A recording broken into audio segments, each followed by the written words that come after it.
I'm Jeff Pastor with Prime Athlete Development, and welcome to the first session of Keeping It Real with Coach P. This is going to be a time where I speak my mind on some topics, possibly give some pointers and some advice.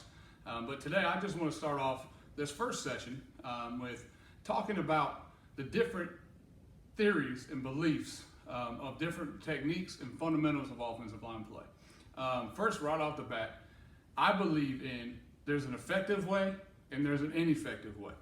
I'm not sold on old school, new school. It either works or it doesn't work.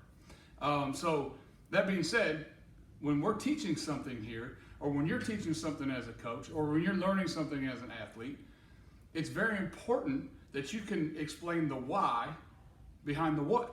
And so if we're going to talk about a certain technique, there's reasons why we do it that way. There's benefits to doing it that way. It's just not something, hey, that looks pretty, let's try it, it looks really good, it looks pretty, and then you get on the field, it ain't worth the shit. The problem is, what I'm hearing now is that we are classified as new school. And there's coaches out there that are still old school.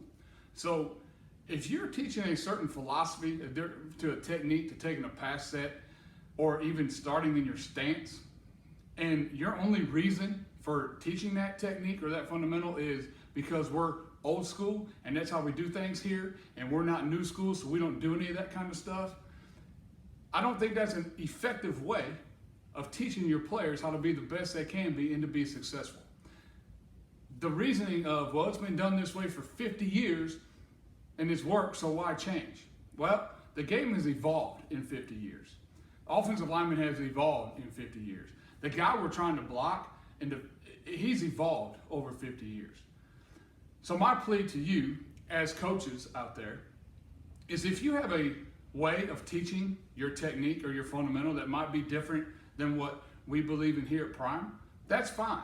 As long as you can explain it to your athlete of the benefits of why doing it the way you want him to do it helps him.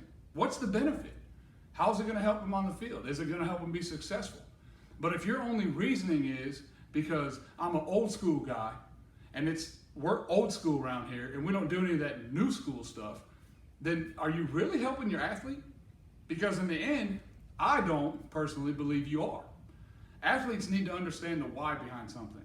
And when your athlete comes to you and asks you, he should be able to ask you, number one, a question about, hey coach, why is it more beneficial for me to do it this way? Or why do you want my stance this particular way? As a coach, you should have open door policy, and your players should be able to ask you that question. If you don't have that policy and you get upset when kids ask you a question, then you're the problem. Kids need to understand why. Athletes need to understand why.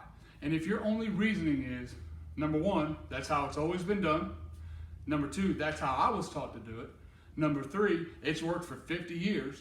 Number four, it's the old school way. And number five, I'm not a new school guy and we don't do that stuff around here. Then you may want to, check your reflection in the mirror and really dig into, do you even understand what you're coaching and why you're coaching it?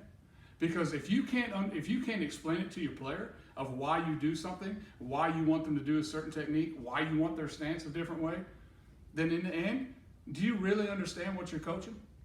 So once again, thanks for your time. This is Coach P, and this has been Keeping It Real.